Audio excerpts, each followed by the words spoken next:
Mais non, non. Si on me dit qu'on le fait serrer, je ne veux pas. Je préfère ne pas faire parce que c'est quand même un coût de faire un tissage, il ne faut pas exagérer.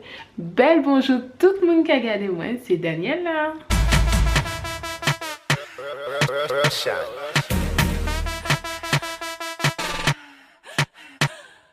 Hello tout le monde, j'espère que vous allez bien. Aujourd'hui, je viens vous parler de mon tissage. Vous m'avez posé de nombreuses questions. Où j'ai été faire mon tissage, qui m'a posé mon tissage, c'est quelle mèche, où je l'ai acheté.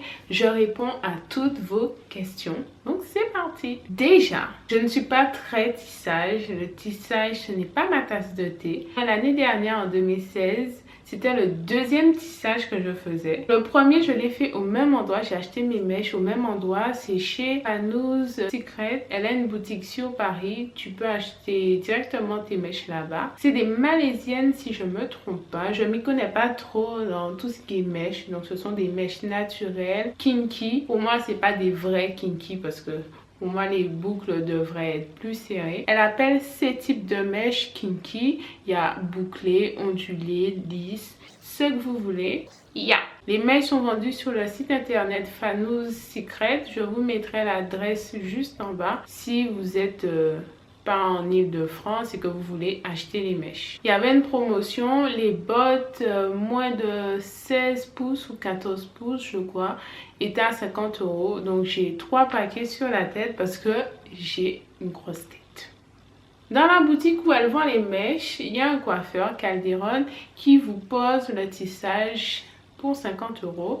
Après, il fait autre chose, mais moi, j'étais venue spécialement pour poser mon tissage. Quand le coiffeur a posé le tissage sur ma tête, je lui ai bien précisé que je ne veux pas que ça soit serré. Franchement, un tissage qui est serré sur la tête, ce n'est pas confortable, on se sent pas bien. Moi, je peux pas. C'est bien pour ça que le premier tissage, je l'ai gardé moins d'une semaine parce que c'était trop serré.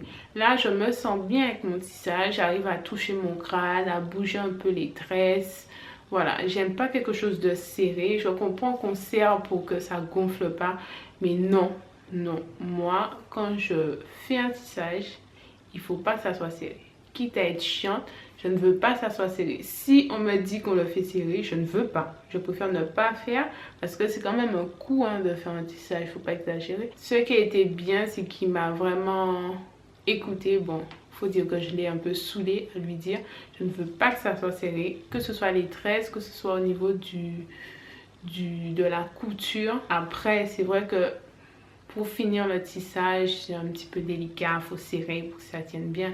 Ok, mais là j'étais beaucoup mieux, je me sentais bien avec mon tissage et c'est pour ça que je l'ai encore. Ça fait 1 mois que je porte les mèches et comme vous voyez, elles sont intactes, je ne perds pas beaucoup de cheveux. Il m'a fait la couleur, ce ne sont pas des mèches qui étaient colorées comme ça, donc il a fait la décoloration et il a fait la couleur que je voulais sur ces mèches. Comme je voulais que ça fasse naturel, j'ai laissé des cheveux tout autour. Je me suis dit éventuellement si je veux faire un chignon ou rabattre les cheveux vers l'arrière, c'est plus pratique d'avoir les cheveux devant et j'ai laissé un petit peu derrière parce que je lui ai demandé si je veux faire un chignon, est-ce que je pourrais le faire. Bon, c'est un peu compliqué parce que mes cheveux sont courts, c'est faisable mais bon, je ne fais pas. Les mèches s'en mêlent pas trop vite. De toute manière, j'utilise mon après-shampoing très aimé pour démêler si c'est vraiment trop emmêlé. Le soir, je dors avec un foulard et je l'entretiens. C'est pas juste là, je fais ma vie, ça fait sa vie. Franchement, pour avoir un bel aspect, il faut entretenir votre tissage effet. Il faut pas laisser ça comme ça là et voilà. Il y a des jours où je dors sans foulard, mais généralement, j'ai mon petit bonnet, je l'enfile, tac, et c'est fini. Alors, qu'est-ce que j'en pense concrètement de ces mèches? Elles sont bien, elles s'en mêlent pas trop. Les mèches ne s'arrachent pas lorsqu'on passe la main dedans. On n'a pas de poils qui restent.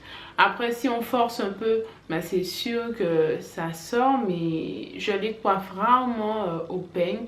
Généralement, je démêle au doigt, même quand j'utilise après shampoing pour démêler, c'est souvent au doigt. Il y a toujours des petits nœuds, mais je ne suis pas focalisée sur les nœuds. L'aspect est plutôt bien. Il y a des nœuds en racine, c'est normal vu que je les bouge, je les touche un peu. Ils ont tendance à faire des frisottis, donc dernièrement j'ai coupé un peu les mèches qu'ils voulaient comme ça. J'ai coupé juste au niveau des longueurs les cheveux qu'ils voulaient trop. Là c'est plutôt humide donc ça tombe. Quand c'est plus sec, c'est un peu plus volumineux. Mais je préfère l'effet mouillé où ça retombe et c'est bien bouclé comme ça. Mes cheveux qui sont tout autour, je les hydrate régulièrement. C'est beaucoup dire, mais au moins 1 à 2 fois par semaine pour que l'assemblage puisse bien se faire et qu'on puisse confondre mes cheveux devant avec le tissage. J'espère avoir répondu à toutes vos questions. Dans la prochaine vidéo, je vous expliquerai comment je fais pour dissimuler mes cheveux au tissage, comment j'entretiens mon tissage et ce que je fais pour avoir un aspect naturel. Je priorise toujours des coiffures protectrices à effet naturel. C'est toujours plus joli les filles qu'avoir un truc où on voit que c'est un tissage et tes cheveux sont là, bim, franchement c'est moche. Restez connectés, la prochaine vidéo va parler de l'entretien du tissage. Allez, bisous, bye bye.